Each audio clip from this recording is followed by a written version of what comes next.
আসসালামু আলাইকুম। আজকে আমি তালের বড়া বানাবো। 1.5 কাপ পরিমাণ তালের রস ছিল। 1.5 কাপ চিনি দিয়ে দিলাম। 1/2 কাপ নারকেল, স্বাদ মতো একটু লবণ,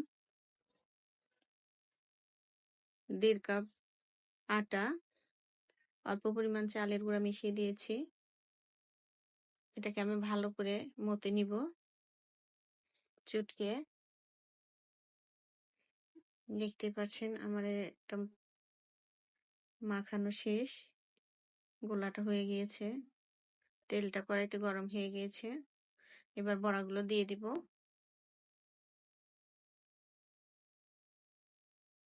আমি বেশি বড়ও করিনি, বেশি ছোটও করিনি বড়াগুলো। মিডিয়াম করেছি। এভাবে বানিয়ে খেয়ে দেখবেন। ভালোই লাগে। আমি একটু কড়া করেই ভেজেছি।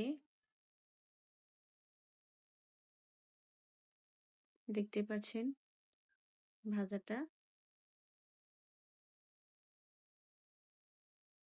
ভাজাটা শেষ। আলহামদুলিল্লাহ। দেখতে অনেক সুন্দর হয়েছে। এভাবে করে দেখবেন। ভালো লাগলে লাইক, কমেন্ট, শেয়ার করবেন।